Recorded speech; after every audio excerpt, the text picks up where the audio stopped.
Anggaran MBG kita naik lagi menjadi 335 triliun yang sebelumnya 171 triliun. Dan sedihnya penambahan itu dipangkas atau diambil atau dipotong dari dana pendidikan kita. Mari kita hitung-hitungan sederhana. Dengan uang 335 triliun itu bisa dipakai apa saja. Pertama, jika dipakai kuliah di UI ya sampai lulus S1 ya, dengan asumsi biaya kuliah jalur reguler katakanlah 15 juta per semester dalam 8 semester, berarti kan totalnya 120 juta per mahasiswa. Artinya dengan 335 triliun negara bisa membiayai hampir 2,7 juta orang bisa kuliah di UI sampai lulus S1. Kedua, jika dipakai untuk membangun gedung sekolah SD, SMP atau SMA berstandar baik dengan ruang kelas kurang lebih 12-20 ruang kelas dengan asumsi biaya kurang lebih 15-20 miliar per sekolah murni tidak dimakan tikus, maka dengan 335 triliun bisa membangun 22.000 gedung sekolah dengan layak.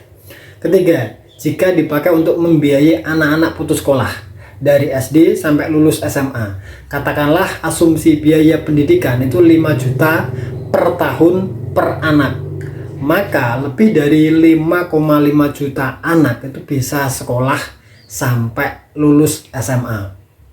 Keempat, jika dipakai untuk kuliah teknik di Jerman, diploma engineer atau doktor engineer seperti gelarnya Pak B.J. Habibie, dengan asumsi biaya kuliah di Jerman full support seperti bahasa, living cost, asrama, riset dan biaya lainnya dengan biaya per orang itu 2,5 miliar, maka 335 triliun Indonesia bisa mencetak 134.000 B.J. Habibie baru, bukan 1-2 orang tapi satu generasi dengan otak insinyur teknik kelas dunia. Gimana, ngeri nggak tuh?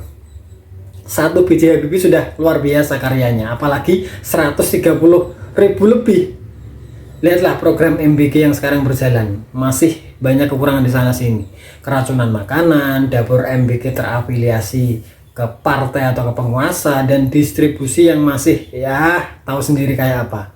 Dan ini belum bicara potensi kebocoran anggaran.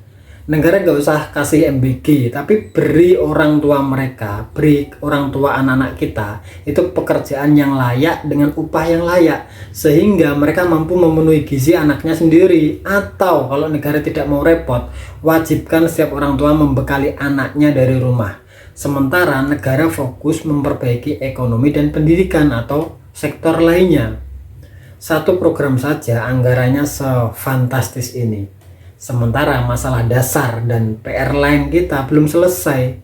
Karena uang sebesar itu bukan uangnya para pejabat kita, itu adalah uangnya rakyat. Ya bener sih dikembalikan lagi ke rakyat, tapi emang nggak sih dengan segitu besar uang, tapi ya tahu sendirilah kayak apa. Tapi saya kembali lagi, itu semua juga berat jika sistem bernegara kita masih mengadopsi demokrasi kapitalis. Karena sistem tersebut itu masih membuka peluang yang lebar, membuka pintu yang lebar untuk apa? Berbuat korupsi. Lihatlah sejarah bagaimana Islam memimpin selama 13 abad lamanya, bisa mencetak ribuan ilmuwan pemikir yang karyanya masih terpakai sampai sekarang. Dan itu yang seharusnya kita contoh, bukan yang lain.